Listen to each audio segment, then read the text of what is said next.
Well, I would Bom, like to start eu gostaria by de thanking começar primeiro CPFALA. I hope that sounds right. agradecendo à CPFL, espero que a minha pronúncia esteja correta, por ter me convidado e por ter tornado esse evento possível. Muito obrigado a todos por estarem todos aqui depois de um dia árduo de trabalho.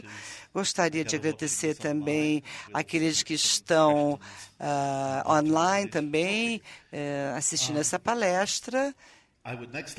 E eu gostaria de pedir desculpas por não falar português, eu vou falar em inglês. Eu sempre me sinto, quando sou convidado para falar num país que fala outra língua, seria muito bom se eu pudesse falar a língua daquele país, mas infelizmente eu não falo português, então vou ter que falar inglês mesmo. É sempre difícil saber como começar a falar sobre filosofia. Filosofia é uma palavra estranha, aliás, é uma palavra que eu não gosto muito. Embora a minha vida profissional sempre tenha girado em torno da filosofia, tem uma história sobre duas pessoas estavam no ônibus fofocando, e uma pessoa estava reclamando que a vida é terrível, que ela havia perdido emprego, que estava tendo dificuldades com os filhos, assim por diante. Aí a outra pessoa responde, bem, você tem que ser, sabe, não pense sobre os seus problemas, seja um filósofo. Então, esse é um aspecto de filosofia, ou seja, aquela ideia que faz com que a filosofia faz com que você encare de forma estoica os problemas cotidianos e pense em coisas mais, mais complexas. Eu não concordo com isso. Eu acredito que quando as coisas estão erradas ou meus filhos são um desapontamento, eu não acredito que a filosofia seja uma solução. Eu prefiro, como eu digo isso em um dos meus livros, eu prefiro o termo engenharia conceitual.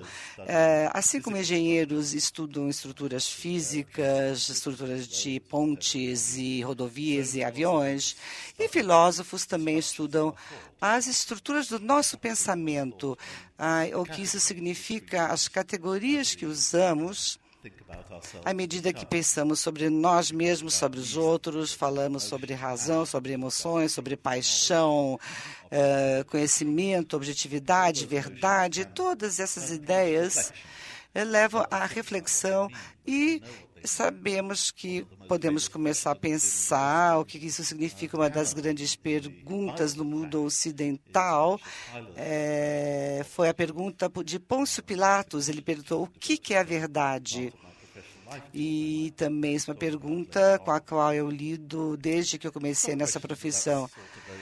E algumas perguntas referentes à filosofia são muito áridas. Há uns 10 minutos eu fiquei um pouco assustado quando alguém me disse que o café filosófico aqui tem tido 3 palestras um pouco antes da minha. E as 3 eram sobre sexo, as 3 palestras anteriores à minha. É muito difícil falar sobre a estrutura de conceitos e ideias se você faz uma palestra depois de 3 pessoas que haviam falado sobre sexo, porque todo mundo se interessa por sexo, até alguém da minha idade, claro. E numa época, eu tinha bastante interesse no sexo, até escrevi um livro que, não me lembro o nome, acho que é livro Luxúria, mas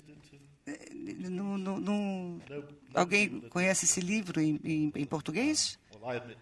Bom, foi eu que escrevi, eu reconheço. E é toda uma série sobre os 7 pecados capitais.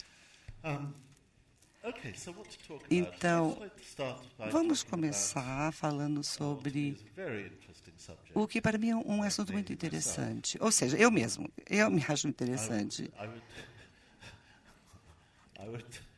Está dando eco. Eu vou começar a contar para vocês como é que me tornei um filósofo. Não é uma história da qual eu me orgulho, mas isso só demonstra as oportunidades que a vida oferece. Eu cheguei em Cambridge em 1962, eu era jovem, e eu havia estudado química e matemática na escola, e eu me especializei muito precocemente. Mas eu queria mudar para as humanas. E eu falei com meus amigos e que estavam muito mais envolvidos do que eu. Eu achava que ia passar o resto da minha vida no laboratório, conduzindo experimentos, sei lá, explorando as coisas físicas da natureza. E os meus amigos passavam suas noites em bares, com moças, discutindo Dostoiévski. E eu, ao invés disso, eu estava, então, examinando as propriedades elétricas. Então, eu mudei para as humanas. E, na verdade, comecei a me interessar por literatura, mais especificamente por história. A história envolve pesquisas em arquivos. Eu também não queria estudar línguas porque eu não achava que eu tinha muito talento para aprender línguas. Então, eu falei, bom, então vou estudar literatura inglesa. Me pareceu muito divertido. E o meu professor, que era alguém muito bravo, olhou para mim como se eu fosse um inseto. E ele falou, você não pode se especializar em literatura inglesa, você vai detestar em literatura. Você tem que ir para ciências morais. Aí eu perguntei, o que são essas ciências morais? Bom, basicamente, as ciências morais era o termo usado pela Universidade de Cambridge, que significava filosofia. Ou seja, ele sugeriu que então que estudasse filosofia. Mas eu continuava não sabendo o que era a filosofia. E aí, pela primeira vez, quando eu comecei a ler filosofia, que eu descobri Hume, Descartes, Plato, Aristóteles, os grandes filósofos. E eu me apaixonei. Porque você pode ser mal educado com qualquer filósofo. Você pode dizer para o filósofo, esse teu argumento não funciona, não presta. E alguém vai dizer, não, o argumento talvez tenha que seja mais refinado. Então, um filósofo pode ser uma pessoa muito difícil, cética, e principalmente quando você é um adolescente. E aí isso era muito bom, eu me motivei muito. Não é que o professor me mandava calar a boca ou não mandava que eu ficasse quieto. Na verdade, eu fui sempre assim, o professor sempre me encorajava a fazer perguntas e discutir e realmente duvidar. E, bem, eu me tornei, então, uma pessoa que questionava muito. Então, e o valor desse tipo de educação, a educação que eu tive? Eu gostaria de pedir desculpas ao Luiz, que me trouxe aqui. Eu vou repetir uma história que eu contei a ele ontem, mas essa minha história vai ilustrar algo muito importante sobre educação e sobre filosofia. E essa é uma história real. Isso se relaciona à educação da minha filha. A minha filha estava numa escola ótima em Oxford, e eu fui professora em Oxford também durante muitos anos, quando meus filhos estavam crescendo. E aí minha filha, chegou em casa um dia, ela tinha uns 15 anos na época, e ela disse, eu detesto ciências. Eu não vou mais estudar ciência, acabou.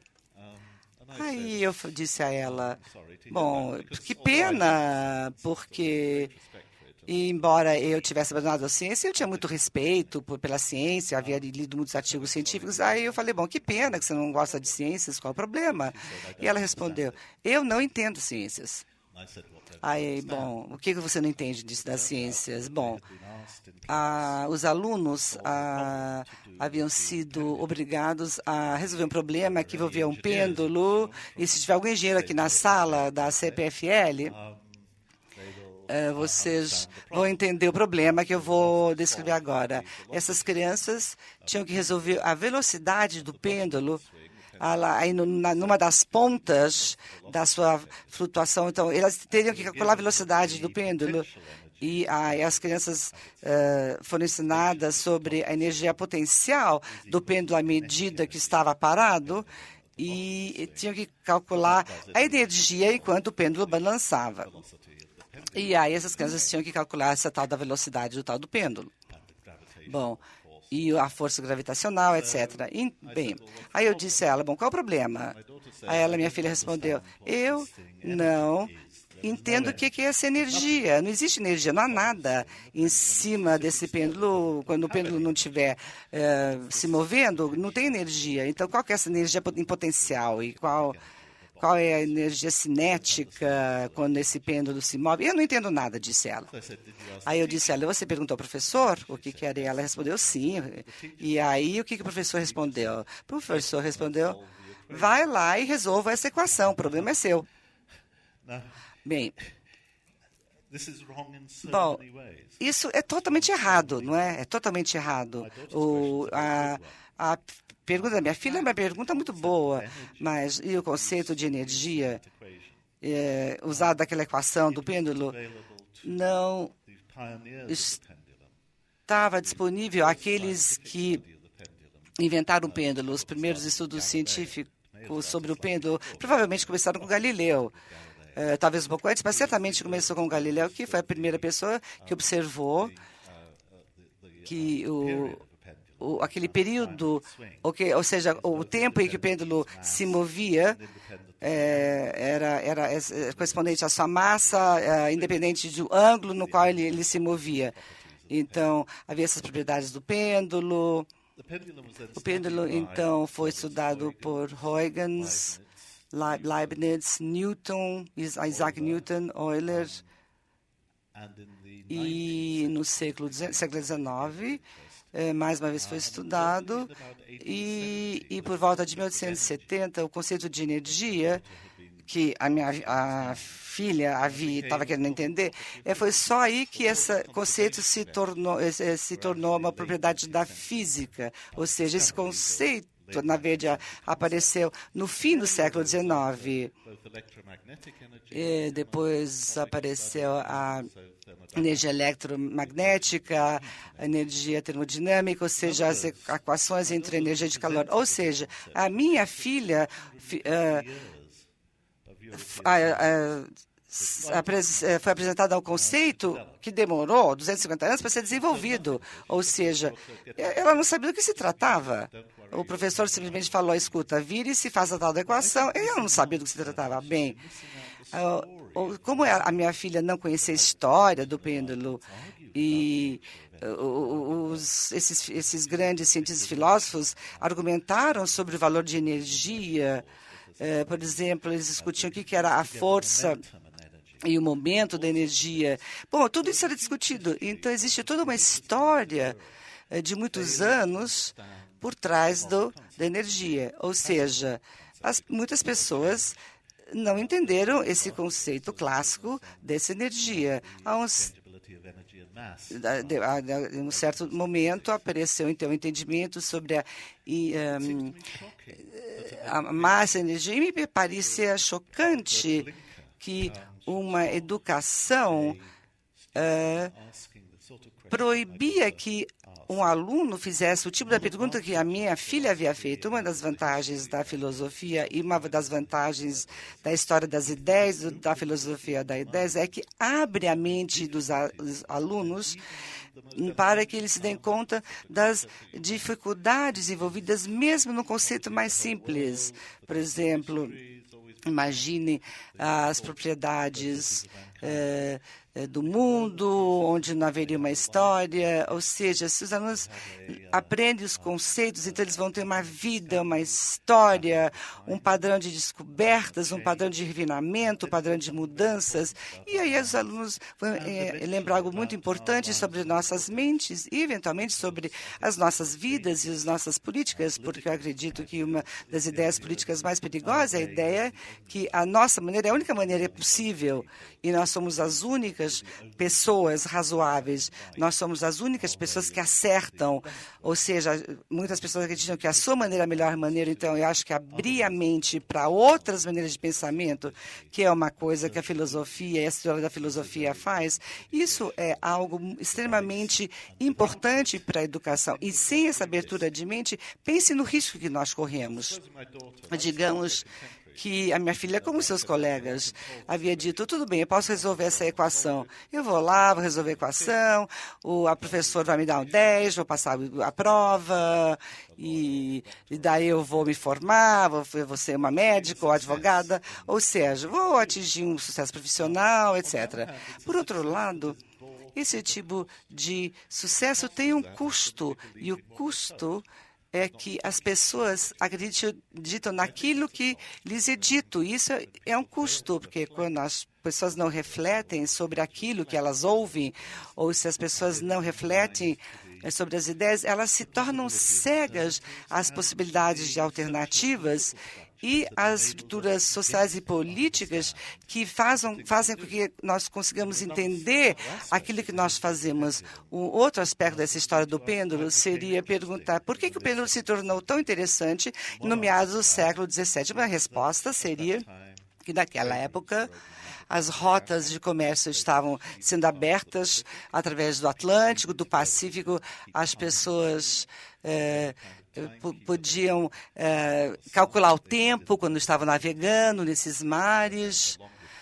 Ou seja, podiam também calcular a longitude, os meridianos de Greenwich, etc. Tudo isso podia ser calculado. Então, as pessoas precisavam de um dispositivo que lhes dissesse o tempo que estava ocorrendo e quando estivessem navegando. Então, o pêndulo realmente suscitou muito interesse por causa dos desenvolvimentos culturais, econômicos e históricos. E a ciência sempre atende às necessidades de qualquer geração e também ajuda as pessoas a lidar com os fatos que acontecem. O Sócrates disse que uma vida não examinada não vale a pena viver. Hegel disse que filosofia é a rainha das ciências. Nós, filósofos, adoramos ouvir isso, nós adoramos saber que a filosofia é a rainha das ciências. Mas isso pode parecer como se fosse um dentista dizendo que a única vida que vale a pena viver seria uma vida onde você está sempre escovando seus dentes. E claro que isso não é verdade. Então, por que Hegel achava que a filosofia era a rainha das ciências? Bom, se a gente fosse perguntar na internet quem que é a rainha das ciências, as pessoas diriam que isso é a física, talvez matemática ou física matemática. Por que Hegel dizia que a filosofia era a rainha? Bom, ele pode ter tido algumas razões não muito boas, mas ele tinha razões boas também. As razões boas é que tudo leva à reflexão. Um físico pode fazer trabalho maravilhoso, baseado em conceitos específicos, mas, eventualmente, ele vai usar palavras como energia, tempo, entropia, em suas reflexões sobre sistemas físicos. E, se ele começar a refletir, ele vai se perguntar o que é uma identidade, o que tudo isso significa, como é que nós medimos tempos, energia, etc. Esse significado vem daquilo que a gente mede. Então, essas são todas perguntas filosóficas. Ou seja, os conceitos se tornam assuntos de interesse. E isso é uma característica da filosofia. Uma metáfora para explicar tudo isso seria, por exemplo, quando você olha o mundo, você olha o mundo de acordo com várias categorias. Você olha o mundo com vários pensamentos. Uma das coisas que todos os psicólogos e filósofos concordam é que não existe o que se chama do olhar inocente. O seu olhar é treinado, o seu olhar é o olhar de alguém que passou por uma experiência humana. O seu olhar é um olhar que aprendeu a detectar as saliências, é um olhar que aprendeu a olhar em volta, ou seja, é um olhar que aprendeu a categorizar o mundo. Bom, acho que o Obama fez isso um dia, não? Ele parece que ele matou uma mosca, ele está dizendo. O presidente Roosevelt matava ursos, mas Obama mata mosca. Fazer o quê? Bem, onde é que eu estava mesmo?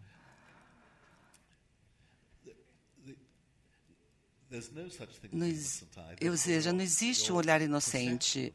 A sua percepção do mundo é condicionada pelas categorias de pensamento, as categorias que determinam como você vê tudo que está à sua volta. A filosofia aparece quando essas categorias são sujeitos. Você presta atenção naquelas lentes através das quais você enxerga o mundo. As lentes são as ideias preconcebidas, são tradições, são hábitos, culturas, são as coisas que você naturalmente usa para interpretar o mundo. Tudo isso, todas essas coisas se tornam assuntos para reflexão. Eu acho que nós somos seres que refletimos de forma natural. Alguns de nós refletimos sobre outros. Eu reflito muito, porque por conta da minha profissão, mas eu acredito que ninguém é tão inocente que acha que pode achar que a sua maneira de perceber o mundo é a única maneira. Bom, nós temos que nos perguntar qual é a justificativa para as categorias que temos. Existem alternativas. Essas categorias poderiam ser melhores, poderiam ser refinadas, poderiam ser mais claras. Será que é possível entendê-las melhor? Será que é possível entender as diferenças, as práticas, através das quais essas categorias se tornam embutidas? Então, eu vou lhes dar um exemplo. Porque a filosofia é algo muito abstrato. E a filosofia é uma disciplina abstrata. Então, por isso que eu gosto sempre de dar exemplos. Digamos um exemplo. Você está fazendo alguma coisa. Digamos que... Vamos contar uma história. Digamos que você é uma mulher e você tem uma amiga chamada Betty. E Ana e Beth, vocês estão fazendo um bolo. Estão em casa, a Ana é uma excelente cozinheira, ela pediu que a Beth viesse ajudar lá a fazer o bolo, então vocês estão fazendo esse bolo, as duas juntas. E digamos que a razão pela qual a Beth gosta de fazer um bolo com você é que ela quer pegar esse bolo e usá-lo para seduzir o seu namorado. O namorado da Ana, ou seja, a Beth está olhando para o namorado da Ana e quer fazer esse bolo porque quer seduzir o Afonso, o namorado da Ana. E a Beth, então, vai pegar esse bolo e vai dar para o Afonso quando a Ana não estiver por perto e vai tentar seduzi-lo. Bom, ela vai, então, tentar catá-lo pelo estômago. Bom, e o que acontece quando você fica sabendo disso? Você vai se sentir ofendido, você vai se sentir destruída, você vai se ressentir dessa situação, não é? Você vai se sentir traída, sua amiga te traiu, ela fingiu que estava fazendo alguma coisa com você, mas, na verdade, ela está fazendo alguma coisa contra você. É muito ruim, né? Bom, você vai ficar com muita raiva, você vai se sentir traída, você vai você não vai mais sentir confiança na tua amiga, ou seja, o seu mundo acabou. A Beth não é mais sua amiga, não me lembro mais se a Beth ou a Ana, enfim. Bom, essas atitudes, ou seja, esse senso de injustiça, esse desapontamento, esse sentimento de traição, são sentimentos muito específicos. Você não pode sentir isso em relação a uma coisa. Você pode ficar muito bravo quando o computador não funciona, mas o teu computador não está te traindo. Você meio que achar que seu computador está te traindo, sim, mas nesse caso, então, você vai pegar o computador e jogar no chão, se você tiver com tanta raiva assim. Mas isso não é uma reação muito boa. Você vai provavelmente se sentir um pouco ridículo 5 minutos depois de ter jogado o computador no chão, não é?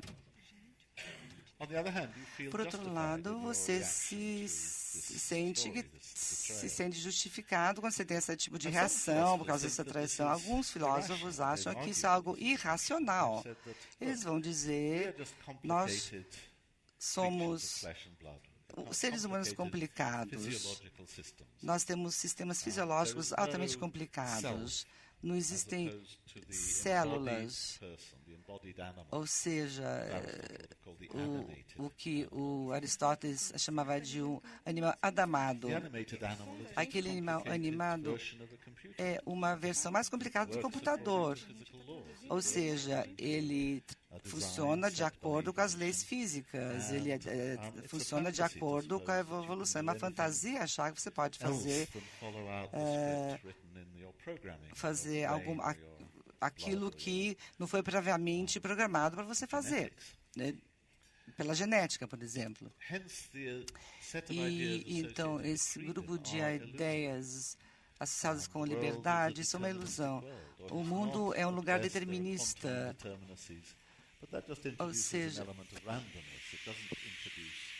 nós estamos com problema de som aqui. Peço desculpas. Achei que fosse uma cobra que ele está dizendo, mas realmente o som está com algum problema. Bom, e como é que você equilibra tudo isso? Por um lado, nós como ser humano normal, eu estou detestando o que a Beth fez, eu gostaria que a Beth sofresse pela sua traição, então você se sente decepcionada e você quer se vingar, basicamente. Ou seja, porque é por ela ter tentado roubar o Afonso, seu namorado. Mas isso é uma reação humana. Por outro lado, a história intelectual te diz que essas reações humanas não são apropriadas. São, por exemplo, você não pode culpar o tempo por alguma situação que ocorre. Ou seja, você não pode se decepcionar com uma falta de chuva, por exemplo. Então, como é que você equilibra tudo isso? Nós temos essas reações interpessoais que têm a ver com responsabilidade, com gratidão, com justiça, injustiça e etc. E nossas categorias intelectuais fazem com que isso seja muito difícil de ser sustentado. É muito difícil proteger essas categorias, defender essas categorias quando a gente pensa quando a gente pensa de nós mesmos sobre um ponto de vista mais objetivo. Quando lidamos com aquilo que acontece conosco. Por exemplo, existe uma pergunta na filosofia do direito. Nós olhamos as pessoas como sendo... Tem o Peter Strawson, um filósofo, disse que as pessoas deveriam ser geridas, treinadas, curadas. O que se faz com as pessoas? Ou as pessoas são pessoas para as quais devemos mostrar gratidão, ou, enfim, raiva, enfim. Essas são todas emoções humanas. O Grosson dizia que a metafísica do determinismo e a metafísica das causas não faz com que esses sentimentos sejam irracionais. E isso é algo muito complexo. Tem muitas filosofias e muitos filósofos não concordam com isso. Mas me parece muito interessante do ponto de vista intelectual, mas também porque existe um elemento prático aqui, como à medida que os neurofisiologistas aprendem mais sobre o funcionamento da mente, existe toda uma visão diferente sobre as atitudes. Então, por exemplo, digamos que eu seja a Beth, essa é uma história que eu contei, e eu estou querendo roubar o namorado da Ana, fingindo que eu estou fazendo um bolo junto com ela. Então, eu vou dizer para a Ana, olha, Ana, sinto muito, eu sou assim, meus genes são assim, eu roubo o namorado mesmo. Não põe a culpa em mim, põe a culpa em Deus, porque a minha formação genética é essa. Então, talvez neurofisiologia vai levar a uma mudança de cultura, onde a Ana vai concordar com a Beth e vai dizer que a Beth tem razão, e, enfim. E aí o filósofo vai perguntar, mas será que isso seria uma melhoria? Será que isso seria um novo tipo de vida humana? E essas atitudes são utilizadas, ou será que pode haver uma perda disso daí, elas vão sorrir uma para a outra e curtir o prazer de fazer as coisas em conjunto, porque todas as vezes elas vão sentir que o outro é simplesmente um instrumento, uma máquina que utilizamos para a nossa própria gratificação, para um determinado fim. Então, essas perguntas intelectuais sobre determinismo, sobre a metafísica, a causa, são fatores muito abstratos. As pessoas que gostam de mim curtem essas coisas, mas, na verdade, isso se reflete na prática. Todas essas ideias refletem a prática e, conforme eu digo nos meus livros, são ideias pelas quais as pessoas se matam, ideias que determinam o benefício, o custo-benefício da cooperação, a forma como encaramos a justiça e como elas são implementadas nos esquemas morais da nossa vida. As ideias são determinantes muito importantes na nossa vida. Obviamente, tem outras coisas muito importantes, como, por exemplo, a energia. A energia é uma coisa muito importante, mas são as ideias que vão determinar quem é que vai poder pagar pela energia, como nós vamos utilizar e alocar os recursos do mundo, da natureza. Por exemplo, diferentes papéis do mercado e das políticas, de estruturas sociais e políticas nas quais somos inseridos. Nos anos 80, observamos uma mudança muito interessante no clima das ideias. Na verdade, em 79, nos anos 80, repentinamente tivemos um consenso, uma visão que todos nós tínhamos em conjunto, uma visão que criamos na ideia do estado do bem-estar comum. Todos nós ficávamos juntos e as pessoas mereciam, se elas não conseguissem pagar, elas mereciam receber educação grátis, tratamento médico sem custo. E essas dependências vinham do nascimento até a morte. Essas são ideias que foram geradas na Europa antes da Segunda Guerra Mundial, mas que ganharam ritmo depois. E em 79, com a chegada da senhora Thatcher no governo da Grã-Bretanha, essa é uma parte da história que eu conheço, aí algumas pessoas começaram a dizer que a ganância era uma coisa boa. Isso aconteceu nos Estados Unidos mais ou menos na mesma época, com a chegada dos republicanos e o Ronald Reagan. E o contrato privado tornou-se sacrossanto. A ideia de que simplesmente poderíamos ter átomos individuais egoístas, pessoas individualistas, sem identificação com a sociedade, com a cultura ao seu redor, com a política, agentes livres, individuais, e os arranjos sociais em torno desses agentes livres tentando maximizar seu próprio lucro, prazer, bem-estar econômico, através da troca livre do comércio entre uns e outros. Isso tornou-se a ideologia do mercado. É uma mudança muito grande de ver as pessoas como elementos de uma cooperação social e passamos a ver as pessoas como átomos individuais. Obviamente, a ideia não era totalmente nova, a ideia de que as pessoas são agentes individuais. Thomas Hobson, em meados do século XVII, mas foi uma época de uma guerra civil. E nós podíamos ver como é que as pessoas estavam envolvidas numa guerra de todos contra todos. E por que isso aconteceu em 79, então?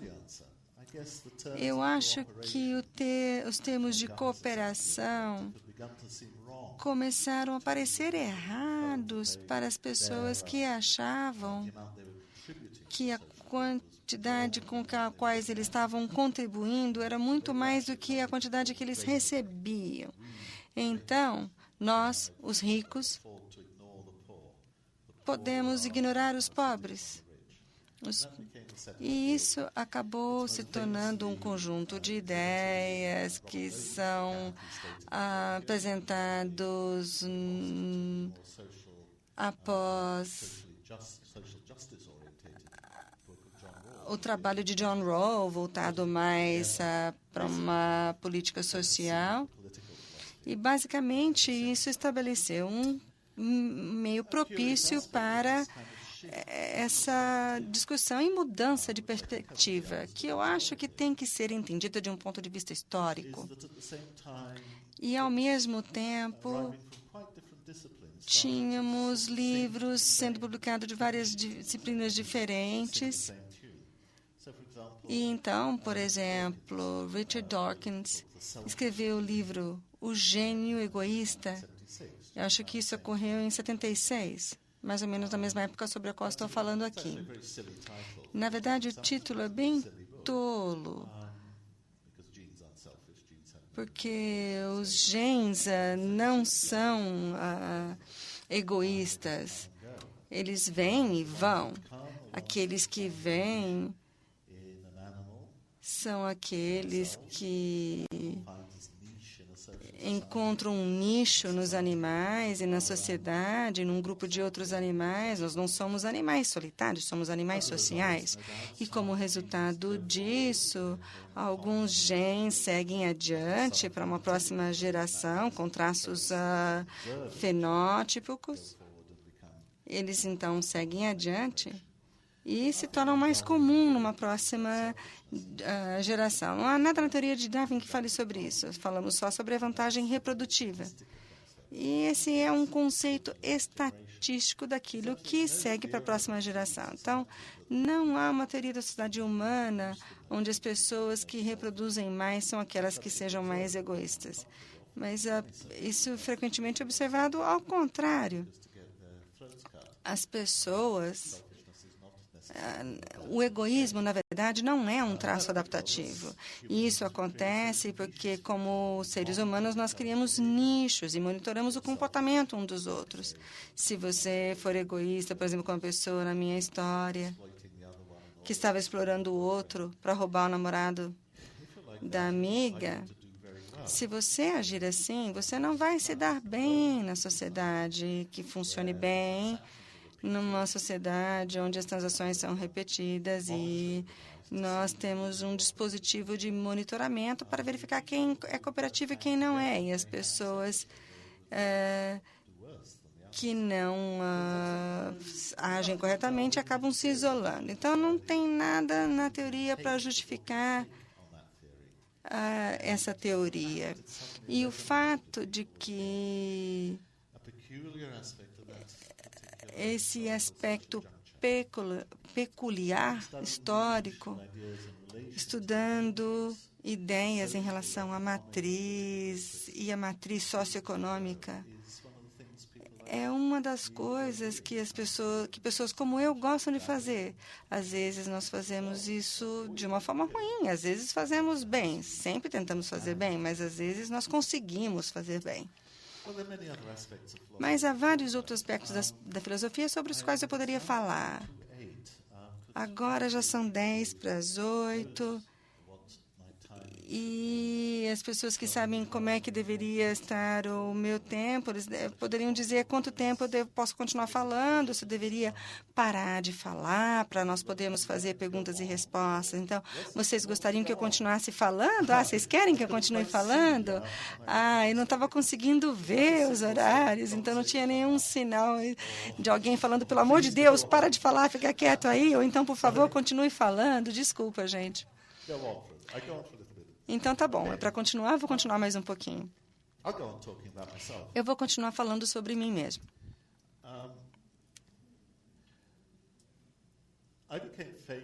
Eu fiquei famoso, na verdade, infame, notório na minha profissão. E a frase que diziam, um filósofo chamado Frank Frazem, pessoa que tinha teorias na economia, da matemática e sobre visões da lógica e filosofia. Ele morreu com 27 anos de idade. Na verdade, ele morreu logo antes do seu aniversário de 27 anos. Um homem brilhante, o Ramsey. E ele disse que a filosofia tinha um conselho muito bom quando nós vemos duas posições. Perguntar o que está certo sobre cada uma delas, para tentarmos chegar a um meio termo. Eu comecei a trabalhar com a ciência da filosofia por amor a essa área. E na minha biografia, eu fiquei interessado na filosofia da língua e fiquei muito interessado na noção da representação. A maioria das pessoas que pensam nas línguas pensam como a linguagem representando um fato do mundo. Por outro lado, a gente tem as línguas que devem ser um dispositivo, um instrumento para sustentar, descrever esses fatos. Agora, Wittgenstein foi um grande filósofo austríaco, com um livro escrito em 1916, 1921. O primeiro livro deles, na verdade, apresentava a língua como uma forma de fotografar o mundo, uma forma de descrever o mundo. Era uma teoria pictorial. Há uma história muito famosa do Wittgenstein explicando suas ideias para um economista marxista chamado Schaffer. E Pierre Schaffer, que era um napolitano de Nápoles, fez um gesto que eu acho que era algo assim, como que eu estou fazendo aqui. E ele virou para o Wittgenstein e falou: o que é que isso representa? E, obviamente, o Wittgenstein se deu conta de que esse não era o único uso da linguagem. Ela não é utilizada para descrever ou representar as coisas, mas ela também é utilizada para expressar reações, dar uma voz à reação às coisas.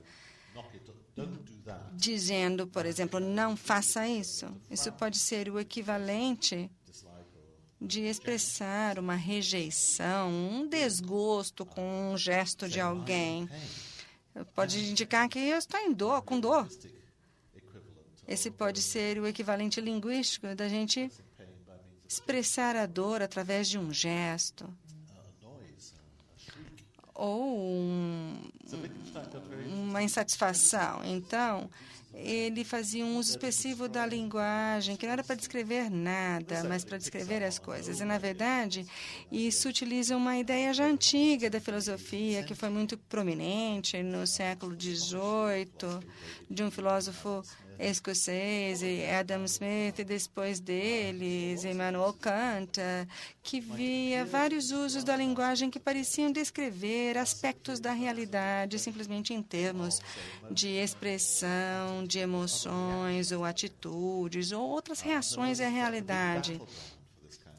E o grande campo de batalha para essas ideias era a ética. Então, se eu dissesse que uma coisa era ruim ou boa, que era sua obrigação, ou que eu tinha o direito a alguma coisa, então eu poderia tentar conduzir um aspecto da realidade do mundo representando alguma coisa sobre aquela situação, ou simplesmente colocar voz, dar voz a uma situação, a uma reação. Então, se eu disser que eu tenho o direito de ter propriedade a esse pedaço de terra, será que isso está descrevendo alguma coisa? Está simplesmente dizendo que eu vou tentar ter posse desse pedaço de terra, eu vou expressar uma abordagem prática ou alguma coisa mais como uma emoção.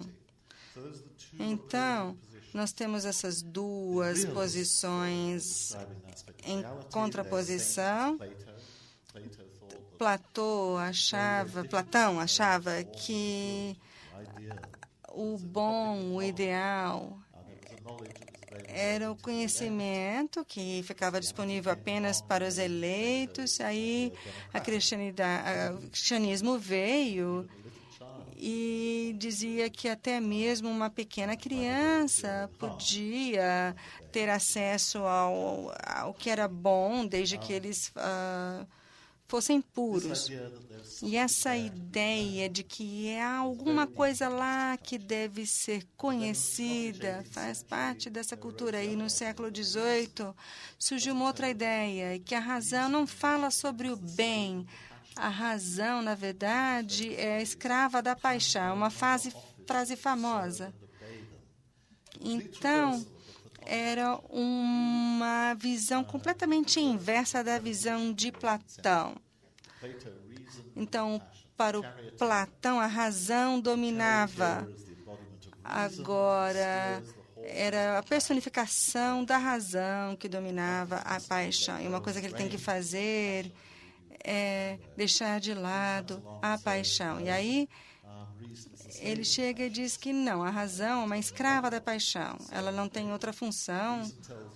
A razão nos fala sobre o meio onde agimos e a paixão nos diz como devemos agir, porque tem a ver com os nossos desejos, emoções, atitudes, tudo aquilo que torna você prático, que torna você um animal que age. Então, foi uma grande revolução, uma revolução maior ainda do que a revolução que eu mencionei, que ocorreu em 1979. Então, como é que vamos solucionar isso? Quem é que está errado? Platão ou Hume? O Marxismo dizia que devemos procurar o melhor dos dois lados. Então, eu disse que eu deveria fazer alguma coisa em relação a isso. Então, eu me simpatizava com Hume nesse sentido. Eu não sou um escocês, mas eu fui criado bem perto de Edimburgo, na Inglaterra. Então, a minha posição era que o Platão era um elitista, um racionalista, ele não gostava de artistas, ele queria banir a arte do público. E eu não me sentia muito atraído por isso, mas o Hume, se você nunca leu, se você nunca leu um livro de filosofia, tem um livro que você deveria ler. Esse livro deveria ser o Diálogo de Hume em relação à religião, que é o único livro de filosofia que tem uma linguagem divertida. Eu gosto de pensar que o meu dicionário de filosofia é o único dicionário divertido. E eu tento colocar algumas piadas lá, algumas brincadeiras. Mas o livro de Hume é o único livro genuinamente divertido sobre a filosofia, numa tradição ocidental. Então, quem é que está certo, Hume ou Platão? Eu me sinto mais próximo de Hume. Mas vários filósofos tinham algumas objeções a Hume. Eles diziam que ele tinha uma mera atitude, desejo, tinha desacordos morais. Então, é uma questão de persuasão. E isso quer dizer que, se falássemos, por exemplo, de direitos humanos, na verdade, estávamos expressando uma preferência, uma mera preferência, um mero desejo. Não estávamos ali discutindo um argumento que tivesse peso. Mas eu gostaria de dizer, será que nós não podemos apoiar as ideias de Hume e tentar ainda assim segurar alguma coisa, encontrar um lugar comum, encontrar um meio ponto entre a posição, as ideias de Hume e de Platão? Eu acho que isso é difícil e tem alguns problemas técnicos. Por exemplo, a teoria da verdade, a teoria da representação. O que está lá na mente que vai ser representado? Então, nós temos uma coisa que parece ser um antagonismo entre as duas coisas, mas para ajustar as nossas mentes e encontrar o melhor desses dois lados pode levar ao tipo de coisa que a gente vê em publicações, em revistas, e que tornam... E também dá muito trabalho para pessoas como eu, porque aí a gente começa a escrever coisas que são difíceis de serem entendidas e, às vezes, coisas que são difíceis até para os nossos colegas entenderem. Eu espero...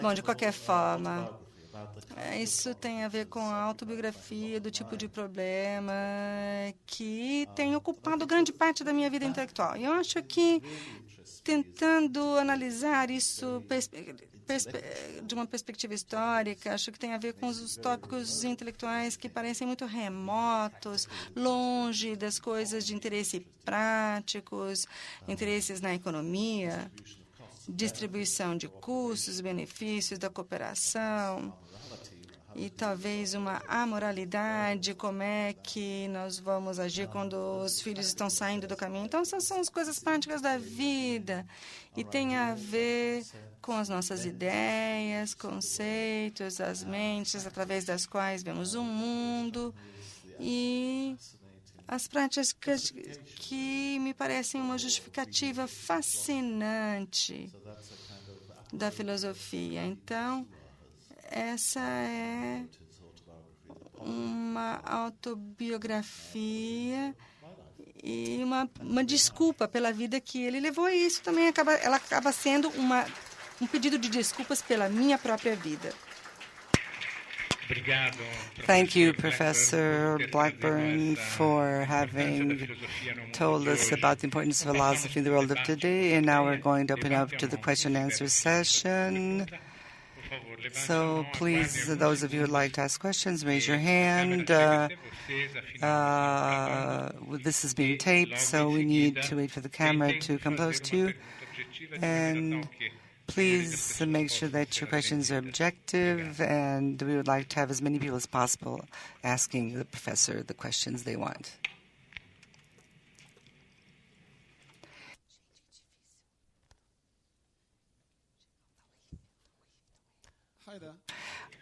Olá.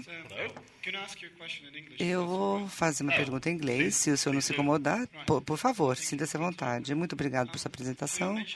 O senhor mencionou o papel da filosofia como algo que nos ajuda a entender os conceitos, a maneira como os conceitos são construídos, estruturados. Eu acho que nós temos problemas conceituais muito sérios aqui no século XXI que exigem um trabalho árduo,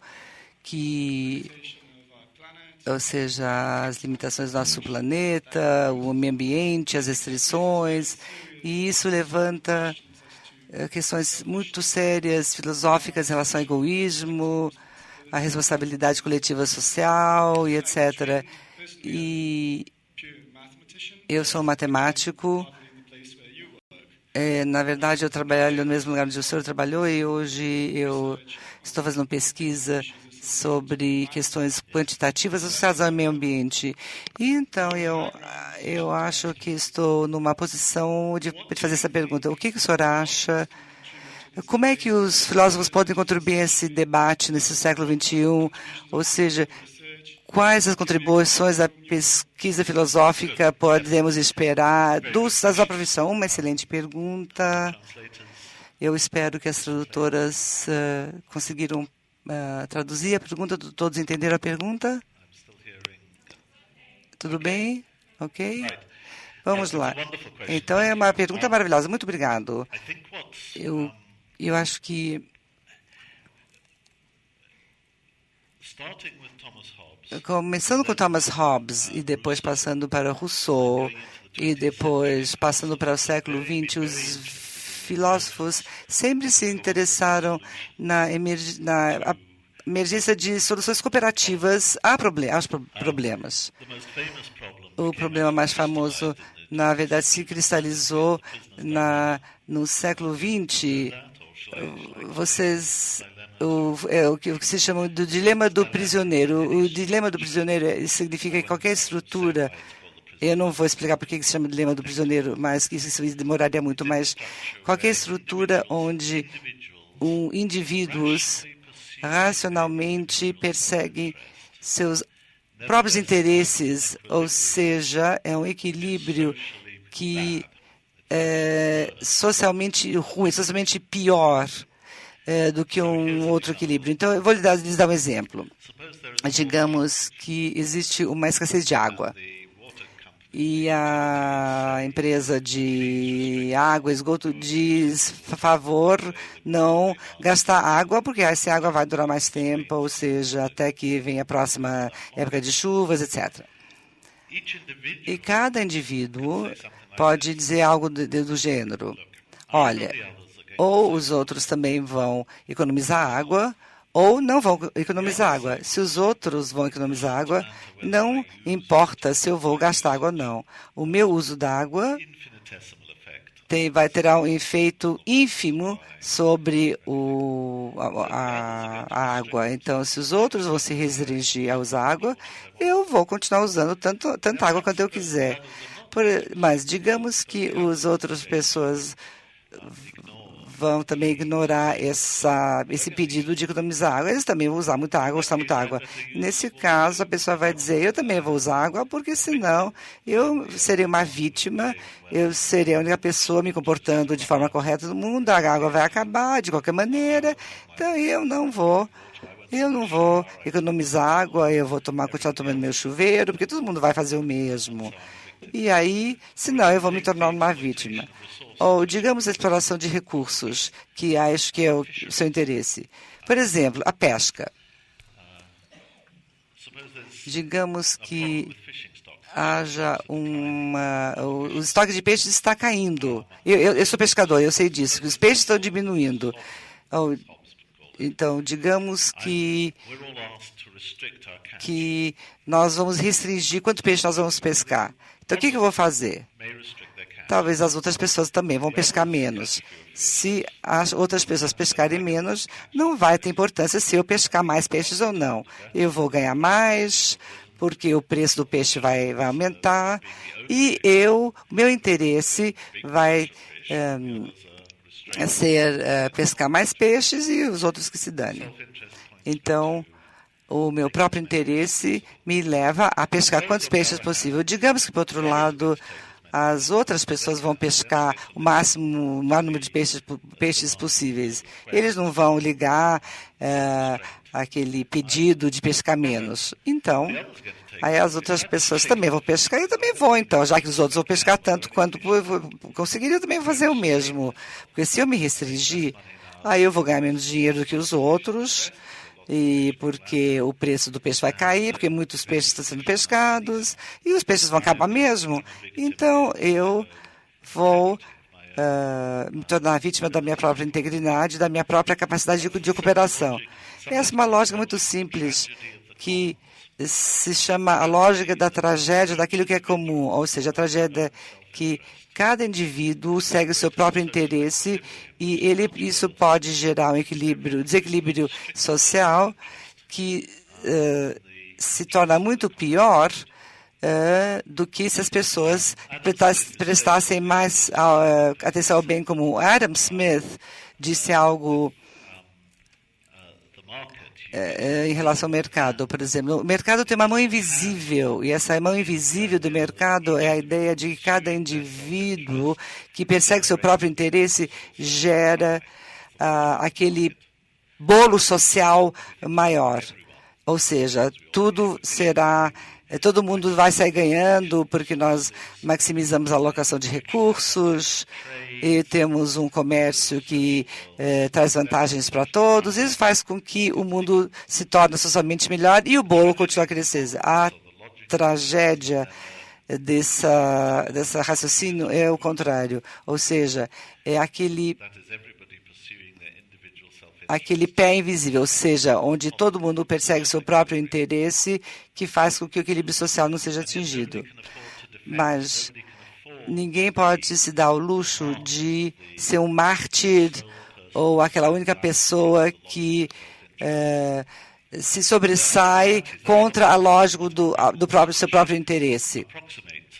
Mas existe um modelo que é muito semelhante a isso, que se chama o assurance game, ou seja, o jogo da certeza.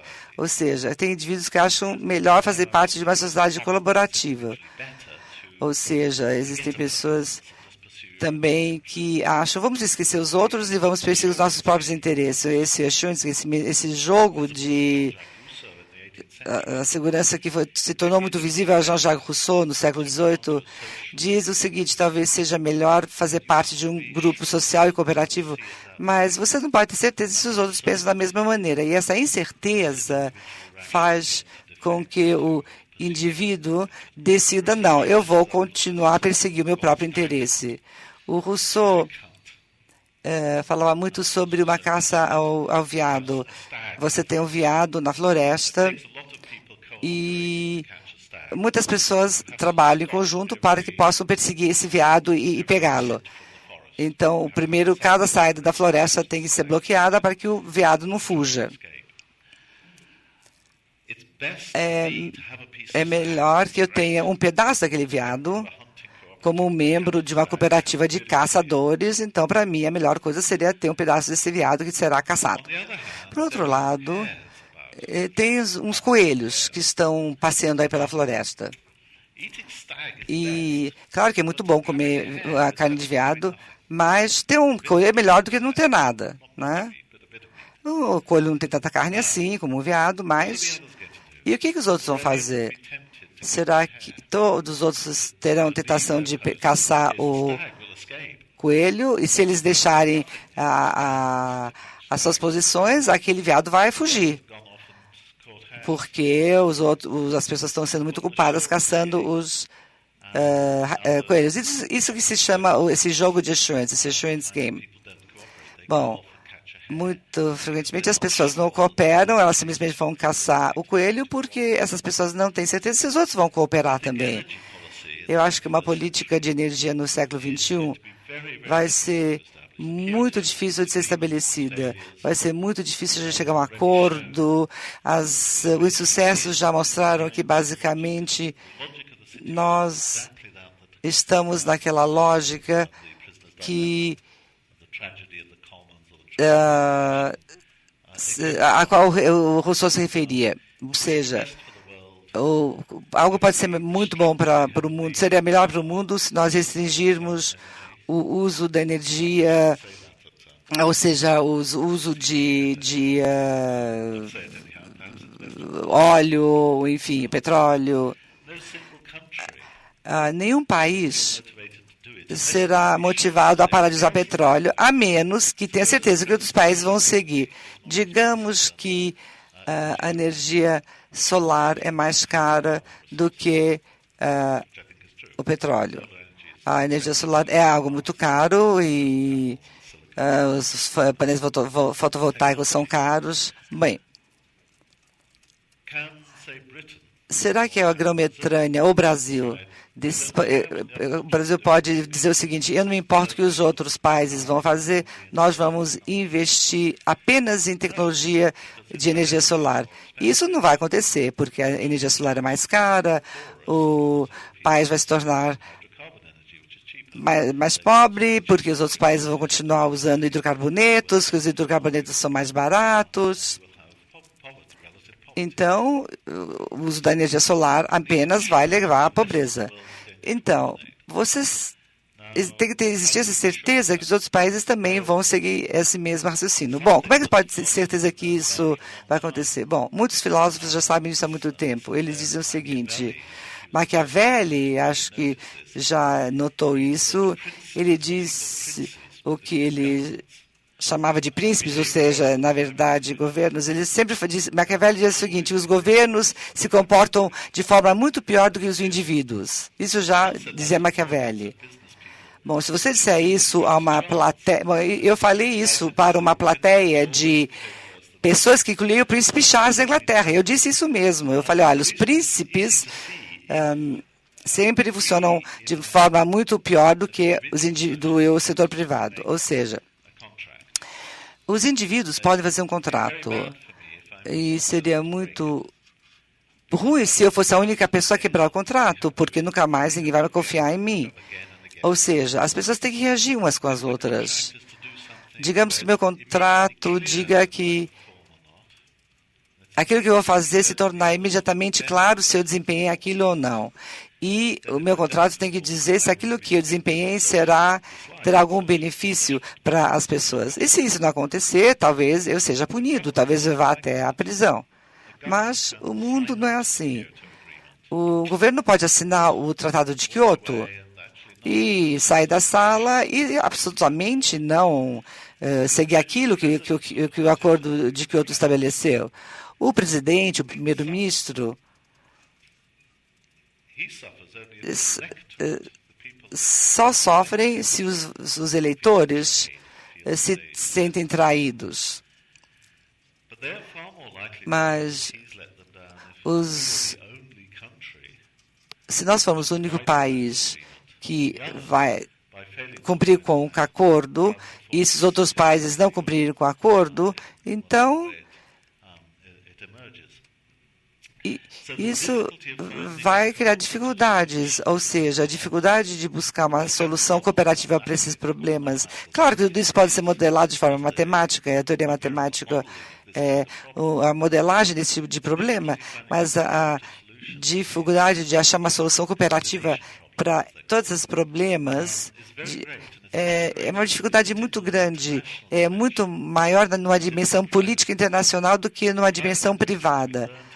No setor privado, sabe-se que os custos de quebrar um contrato ou o custo do não cumprimento de alguma coisa é enorme, porque os governos respondem aos seus eleitores. Então, os eleitores vão notar se nós nos comportamos de uma forma ou outra, mesmo se uma solução cooperativa seja a melhor solução para o mundo. Mas um equilíbrio cooperativo é algo extremamente difícil. Bom, isso tem sido discutido por filósofos por muitos séculos. Então, existe literatura, existe uma sabedoria, digamos assim, sobre esses assuntos. Temos uma solução? Bem, a solução original a esses problemas foram levantados pelo Thomas Hobbes, que disse para achar soluções cooperativas temos que ter um governo mundial soberano. Isso não vai acontecer, claro, porque isso é impossível a nível nacional. A Grã-Bretanha odeia a Europa. Os britânicos jamais darão nem um pingo de poder às europeias, porque os britânicos dizem, nós não queremos ser governados por Bruxelas. Imagine os Estados Unidos dando poder ao governo global. Os americanos não conseguem nem dar o seu poder judiciário à Corte Internacional. Ou seja, um cidadão americano nunca irá para o Tribunal de Haia, por exemplo. Então, não existe uma realidade política por trás de um governo global. Ou seja, essa é uma solução que jamais vai funcionar, porque não existe, por exemplo, uma força policial internacional. Então, o que vai acontecer? Eu acho que nós vamos ver uma deterioração progressiva desse equilíbrio à medida que as pessoas lidam com problemas, não somente com o aquecimento global, que vai pressionar partes do mundo que vão se tornar inabitáveis. Tudo isso vai pressionar os recursos naturais. O que dizer sobre a propriedade dos metais preciosos, da tecnologia, tudo isso são problemas enormes quando se trata de cooperação internacional. Existe, claro, uma solução final, que seria a guerra. Bom, a guerra sempre resolve alguma coisa, né? Ou pelo menos só resolve as coisas para as pessoas que ganham a guerra. Mas esse é um problema que está aí, ou seja, a busca de soluções cooperativas sem uso de força é algo extremamente difícil. Eu realmente não sei o que fazer. Eu acho que ninguém sabe o que fazer, como fazer isso. E muito obrigado pela pergunta. A pergunta foi realmente excelente.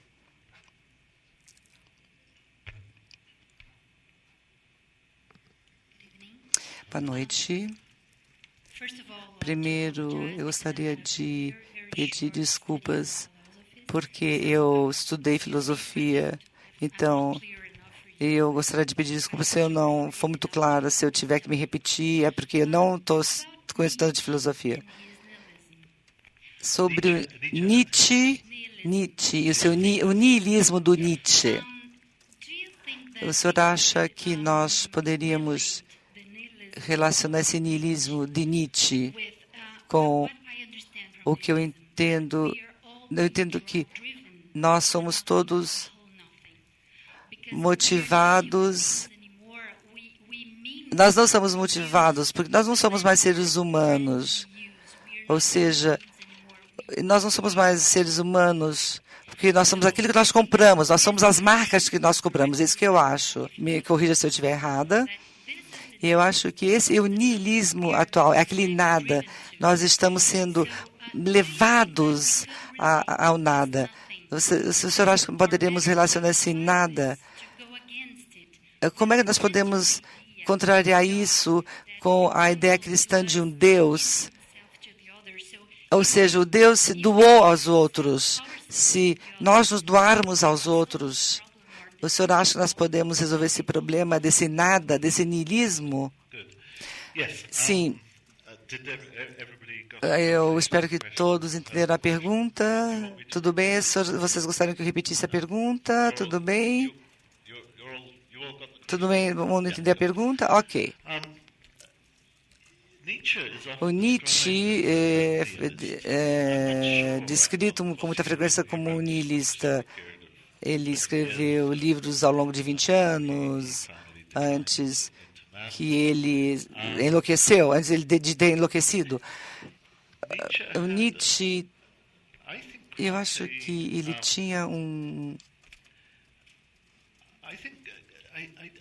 eu acho que é uma meia-verdade dizendo que ele era niilista. Eu acho que Nietzsche, ele falava muito sobre o super-homem, sobre o Zaratustra, o ideal, e ele certamente detestava a civilização do seu tempo na Alemanha. Ele não fazia só críticas sobre mulheres, mas também criticava os alemães, falava mal dos alemães. Ele não gostava do mundo moderno, isso é verdade. Mas acho que parte dele não gostava do mundo moderno porque ele tinha um ideal. Ele tinha um ideal de algum tipo de poder, algum tipo de capacidade que os seres humanos podiam exercitar, que ele achava que o mundo moderno não nos deixava exercitar essa capacidade. Bom, um bom exemplo que sua pergunta levantou é essa cultura de consumo. Nós somos aquilo que temos, nós somos aquilo que compramos. O seu status na sociedade é medido pelo seu automóvel, pela marca do seu automóvel, pela sua bolsa de grife. E as pessoas, quando compram um carro novo, elas ficam felizes. Mas depois a mulher compra uma bolsa nova, a mulher fica feliz porque pode exibir a bolsa para os seus amigas, depois perde graça e essa bolsa se torna uma coisa qualquer que está lá largada no meio do armário. Então, esse mundo de consumo não traz satisfação nem felicidade. E eu acho que quando você é mais velho, ou quando você tem a minha idade, ou seja, bem velho, então eu fico pensando, nossa, eu gastei muito dinheiro. E você começa a pensar, puxa, mas eu gastei, a vida passou por mim. O Aristóteles achava que felicidade é o exercício de uma virtude específica. Bom, eu não vou falar sobre a virtude, mas eu acho que felicidade realmente vem do exercício das capacidades do que dos... ou sempre, se você compra alguma coisa, não é um tento, simplesmente significa que você tem dinheiro, ou você ganhou dinheiro o suficiente para comprar aquilo que você quer. Se você ganha dinheiro, isso pode ser um tento, mas aquilo que você compra não é. Então, eu acho que você tem razão. O consumerismo leva a um sentido de niilismo, de algo que foi desperdiçado. Psicologicamente, que isso é verdade. As pessoas mais felizes são as pessoas que exercitam alguma atividade que vale a pena, ou seja, elas acham que alcançam algum objetivo.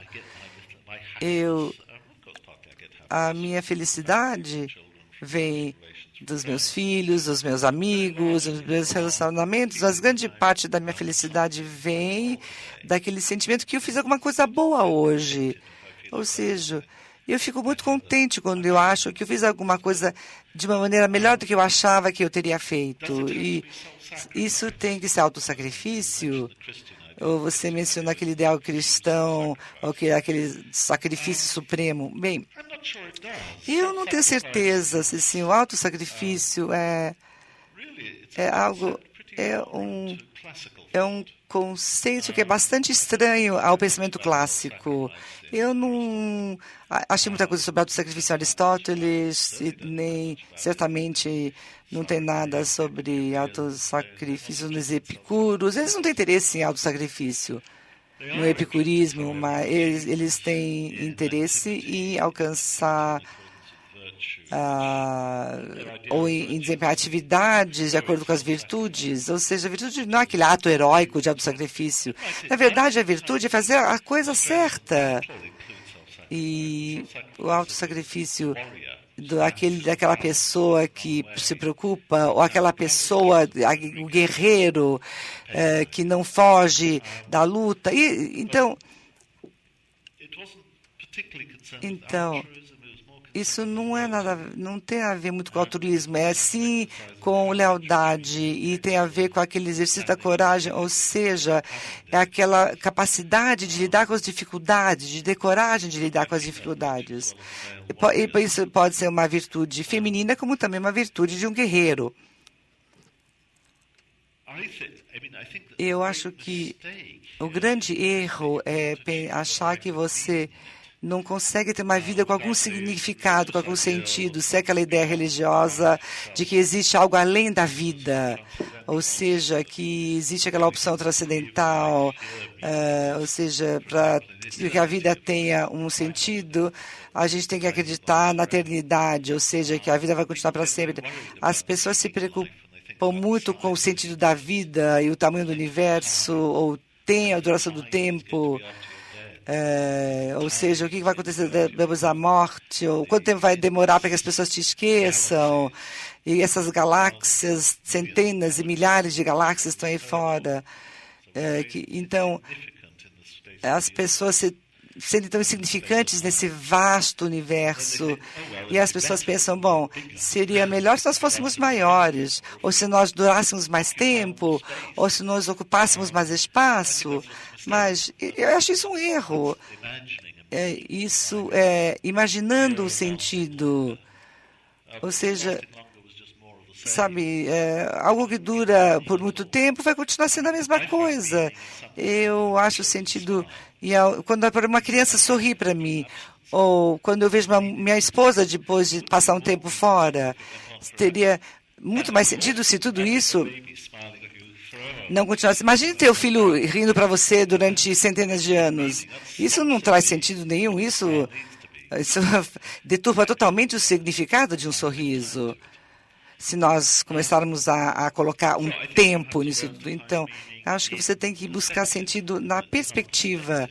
E na nossa perspectiva, por exemplo, acho que nós temos que nos preocupar com a perspectiva do presente, ou seja, nós temos que apreciar aquilo que faz sentido para a gente.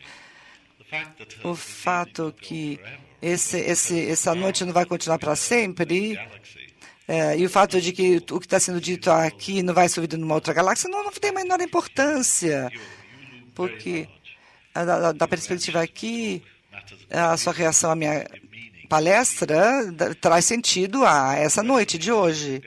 O resto do universo pode se danar, eu não estou nem aí com o resto do universo. Então, eu acho que o niilismo é basicamente um sentimento imaturo, ou seja, que nada importa ou tudo importa para todos o tempo inteiro. Então, a gente precisa pensar do seguinte, que as coisas são importantes para mim, para você, aqui e agora. E a vida é uma sucessão de coisas que são importantes para mim, para você, no aqui e no agora. Não é uma questão de coisas que importam ao universo. Boa noite, professor. Good evening, professor. Nós estamos transmitindo. Can you just wait a second? I put these on.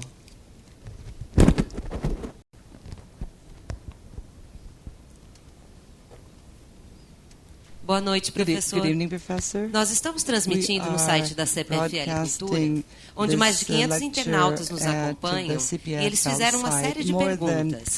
A Tainá quer saber o que o senhor diria para os futuros filósofos, para os estudantes de filosofia. Qual ideia, reflexão ou conselho o senhor daria para essas pessoas?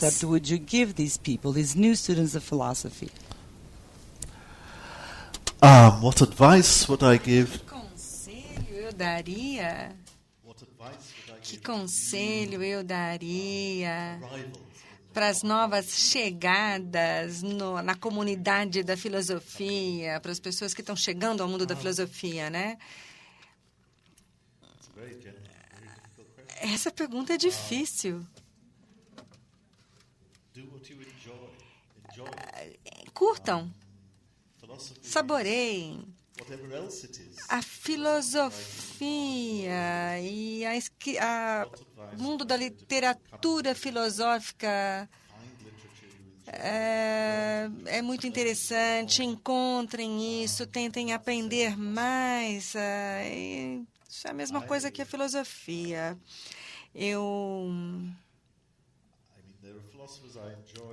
Tem filósofos que eu gosto mais do que outros, mas, eventualmente, nós podemos saborear aqueles que são mais difíceis, porque a gente pode gostar de superar dificuldades. Eu mencionei o David Hume, talvez seja o escritor filosófico mais desafiador.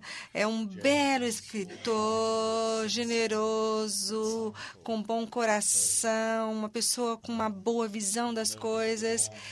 Ele foi conhecido como o Bom Davi na época do Iluminismo. Então, ele é um prazer ler esse filósofo. Às vezes ele é difícil, mas esse é um ponto de prazer. Então, nós podemos ler Hume e ler Kant. E aí nós começamos a ler Immanuel Kant, que não é nem próximo de estar tão prazeroso. A leitura dele não é tão prazerosa. Primeiro, teríamos que falar alemão, e as pessoas diziam que Hegel falava filosofia para falar alemão, mas muitos alemães falam e têm tradução para o inglês, porque o inglês pode ser inteligível de uma forma que o alemão não é inteligível, mas mesmo assim, o Kant eventualmente é prazeroso, porque ele tem uma visão muito interessante das coisas. E ele escreve coisas que são importantes, merecem ser lidas, e essa é uma outra esfera. É como observar o nosso jogador de xadrez preferido, e aí a gente descobre que existe um outro que joga ainda melhor. Um bom escritor de filosofia, por exemplo, é o Wittgenstein. O Wittgenstein é um estilista maravilhoso, e ele é maravilhoso na tradução também. A tradução dele é boa. Mas se lemos Wittgenstein, podemos apreciar a linguagem, mas é muito difícil apreciar a forma que a argumentação está seguindo. Ele não faz essa argumentação de uma forma linear, ele faz a argumentação ao redor do problema, porque ele faz com que vocês vejam tudo com uma luz, sob uma luz diferente. Mas, mais uma vez, quando aprendemos a ver isso, a gente fala, isso não é maravilhoso? E a gente gostaria de poder ter tido a mesma ideia. E isso é um ato de prazer também. Então, esse é meu conselho para qualquer um que estiver começando no mundo da filosofia. Mas, então, Não fiquem achando que essa filosofia fácil e bonita é a última palavra, porque nunca vai ser a última palavra. Então, é como apreciar música. Todo mundo começa apreciando Mozart, aquele tipo de música que a gente ouve em restaurante, elevadores e etc. Mas aí, gradualmente, começamos a ouvir Beethoven ou Brahms. E aí as coisas vão ficando mais difíceis, a gente tem que prestar mais atenção no que está ouvindo. Mas a gente não tem que perder o prazer e dizer, antigamente eu gostava de música prazerosa, agora eu estou mais interessado numa música ruim. Então, na verdade, o que a gente está dizendo é que eu gostava de coisa bonita e música que não exigia muito, e agora eu estou fascinado por uma música mais difícil. Então, a mesma coisa com a filosofia.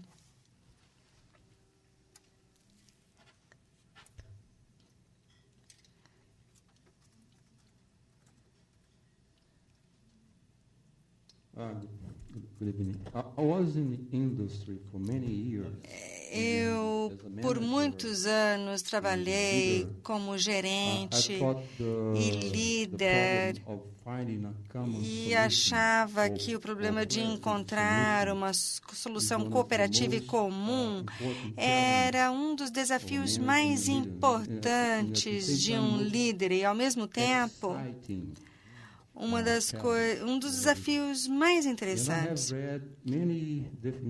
Eu já li muitas definições do que é um líder e eu ainda não ouvi nenhuma definição vindo de um filósofo do que é um líder.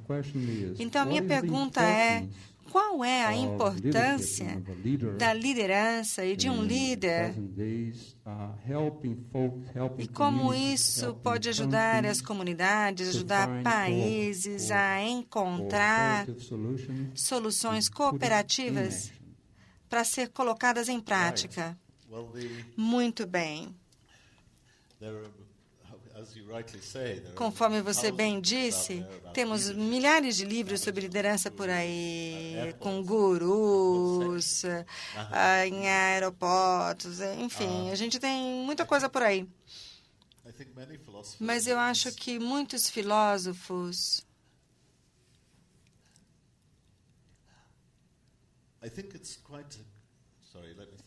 Desculpe, deixe-me pensar um pouquinho. A pergunta é uma coisa nova para mim. Eu tenho que pensar bem.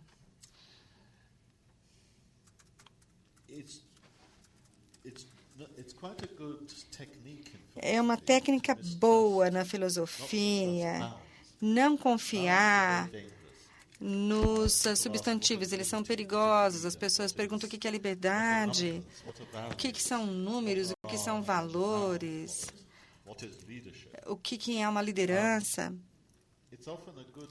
E, frequentemente, é uma boa prática substituir a concentração no verbo daquilo que lidera as pessoas. A liderança é apenas uma qualidade que pertence às pessoas que conseguem liderar pessoas. Obviamente, nós podemos liderar as pessoas, levar as pessoas à tentação, levar até Cristo à tentação. E teve gente que até conseguiu fazer isso. Podemos levar as pessoas a fazer uma coisa ou outra. Mas as pessoas com a capacidade de liderar outras pessoas são basicamente pessoas com a capacidade de persuadir as pessoas a fazer uma coisa ou outra, ou a seguir um certo curso de ação. Se nós tivermos a capacidade de liderar pessoas para bons cursos de ação, cursos eficientes e soluções cooperativas, para que elas sintam que fazem parte de uma equipe, de uma unidade, aí então, obviamente, teremos feito uma coisa que um bom líder de negócios precisa fazer. Eu não tenho certeza de que exista uma receita para isso. É tudo muito textual, obviamente, mas provavelmente há alguns obstáculos específicos que temos que liderar as pessoas. Algumas pessoas precisam ser lideradas, mas, obviamente, alguns problemas existem. Às vezes há incerteza, as pessoas não sabem para onde estão indo. Existe uma piada que diz que dos judeus que querem levar as pessoas para a única parte do Oriente Médio que não tem petróleo. Não sei se é verdade ou não, mas... Então, nós podemos liderar as pessoas, persuadi-las a seguir você num determinado curso de ação. Mas, conforme eu disse, eu não acho que exista uma receita para fazer isso. Talvez exista uma certa generalização, mas elas são muito vagas e nós temos que fazer com que as pessoas queiram seguir você. Mas como vocês vão fazer isso numa determinada circunstância é uma coisa muito contextual. Não há uma receita, não há uma certeza em relação a isso. Pode ter 5 pessoas aqui nesse auditório que eu poderia levar a seguir um curso de filosofia na universidade. E deve ter um grande número de pessoas que eu não conseguiria convencer, porque vai depender de quais são os obstáculos, da razão para as pessoas não quererem fazer isso. E... então, também vai depender daquilo que as pessoas têm medo, das oportunidades que têm, todos os tipos de coisas. Então, eu acho que se houver um denominador comum de bons líderes, seria a capacidade de entender como enfrentar os obstáculos que impedem com que as pessoas sigam você no curso de ação que você está propondo. Então, eu vejo isso como um problema constante dos seres humanos. Talvez nós gostássemos que as pessoas nos seguissem nos cursos de ação que nós gostaríamos. E, sem dúvida, não há truques, também há os medos, os receios de que, por exemplo, se você não me seguir, as coisas não vão dar certo. Também temos truques para tentar encontrar um inimigo comum. Então, todos nós temos que nos unir. Caso contrário, os chineses vão ganhar de nós. E também as pessoas têm natureza de ganância, competição. Nós temos todas essas amarras motivacionais e nós temos que utilizá-las para persuadir as pessoas a seguirmos. Mas as pessoas têm diferentes medos, receios, diferentes fontes de orgulho. E como vai funcionar em um determinado momento, isso tem a ver com inteligência emocional. Precisamos disso para determinar o que vai funcionar para um determinado grupo, num determinado momento. E, além disso, temos que pensar nos indivíduos que estão tentando liderar outros indivíduos. E como pensamos em indivíduos tentando liderar um grupo de pessoas, eu acho que a dinâmica de grupo é muito difícil de entender. Então, todos nós ensinamos. Então, no começo de todos os anos, eu participo de uma aula. Eu posso ensinar o mesmo tópico que já ensinei, dei aula mais de 20 vezes para os mesmos tipos de aluno, mas a dinâmica de uma aula pode ser totalmente diferente. Às vezes, elas ficam do meu lado e é fácil, acho que está tudo indo bem, e elas curtem a aula, e funciona como mágica, é fácil. Mas, às vezes, eu fico sentado lá, a atmosfera, o clima não está muito bom, e a gente tem 1 ou 2 pessoas que causam problemas e que, às vezes, disseminam uma atmosfera, um clima de falta de confiança, e a aula não funciona. Então, eu não tenho uma receita para tornar uma aula que não funciona numa aula que funciona, embora eu vou tentar citar vários aspectos motivacionais.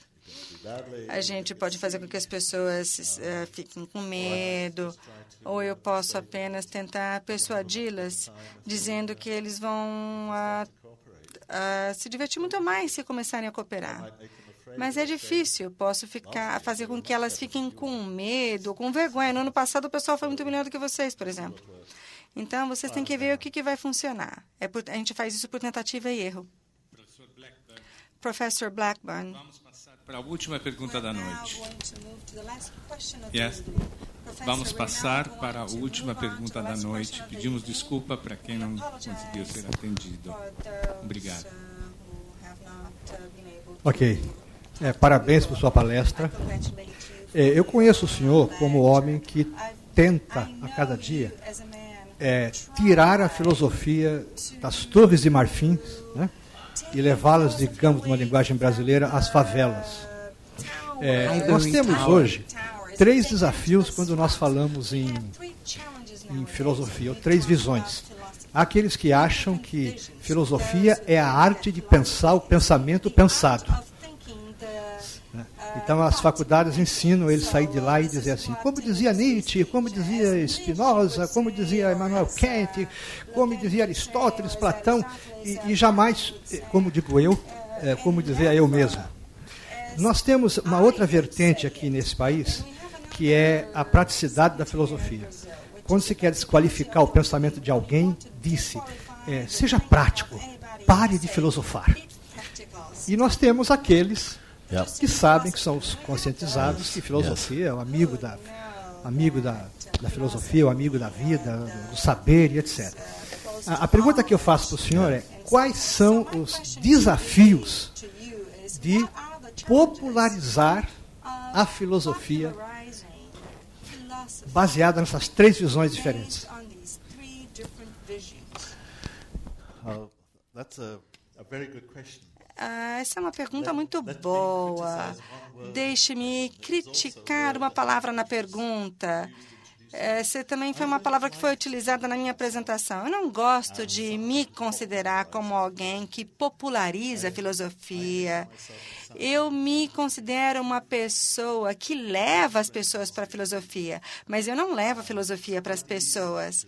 É bem fácil dar aquilo que eu acho, considerando uma canja de galinha para a alma, uma coisa... O tipo de leitura que a gente obtém em estudos de gerenciamento. É o tipo de coisa que de senso comum, com um pouquinho de jargão. Não é isso que eu quero. Eu quero que as pessoas apreciem o poder das ideias, a dificuldade das ideias e a razão pela qual assumir o comando das ideias é uma coisa tão importante e melhor do que fazer com que as ideias controlem você. Então, essa é só uma palavra sobre a popularização. Obviamente, tem gente que vai ficar cética e dizer, eu não preciso desse negócio. Isso certamente é verdade. Em grande parte da vida, a gente não precisa dessas coisas. A gente pode entrar no Google para obter certas informações. Não precisamos de filosofia. Se estivermos interessados nas categorias de estrutura, em termos de cooperação, política e ética. Se as pessoas disserem que isso não é prático, eu acho que isso em si é um tipo de cegueira. Nós conceituamos o mundo, pensamos no mundo em termos de conceitos. Então, vamos pensar, por exemplo, no progresso. Imediatamente podemos começar a interrogar isso e perguntar para onde é que está indo o progresso nesse sentido. Então, temos que pensar no progresso como uma razão. Todos nós gostamos de achar que somos razoáveis. Então, alguém como Hume chega lá e começa a interrogar o conceito de razão. E o que vem a ser a razão na experiência humana? Todos nós gostamos de dizer que aprendemos através da experiência, mas o que vem a ser a experiência? A experiência é filtrada, especialmente pela memória. Então, como é que nós vamos saber que estamos utilizando uma experiência da forma correta ou não para chegar à nossa ideia das coisas?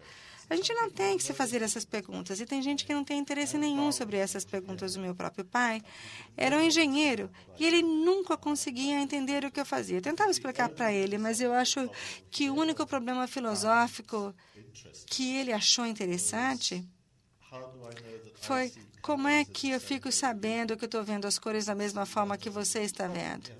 Você pode ver isso como um problema da consciência do homem. Mas eu acho que esse problema pode ser solucionado, na verdade.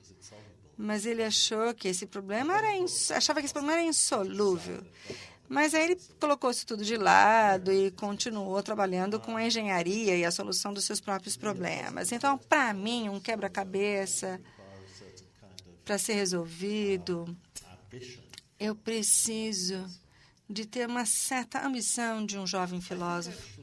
E eu acho que, na verdade, o grande economista Keynes disse que um homem prático de negócios acha que é imune às ideias, quase que sempre são escravo de algum economista, de uma teoria, de uma visão.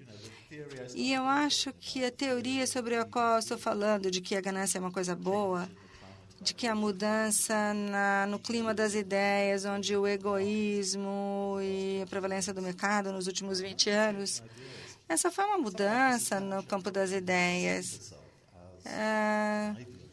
E alguém que se vê como um ideólogo, mas ele certamente tinha ideias, e, em certos aspectos, as ideias dão errado. Por exemplo, o Hitler tinha várias ideias. Ele tinha uma ideia sobre o que era uma nação, sobre o que era raça, que não tinha nenhum fundamento biológico. Ele tinha suas ideias sobre economia, que tinha também um fundamento muito ruim. Ele também tinha sua ideia sobre paranoia, a definição de elementos ruins na sociedade que faziam as coisas pior do que as outras pessoas. Então, a ideologia como um todo era um misto de ideias, algumas delas baseadas no romancismo, outras no cristianismo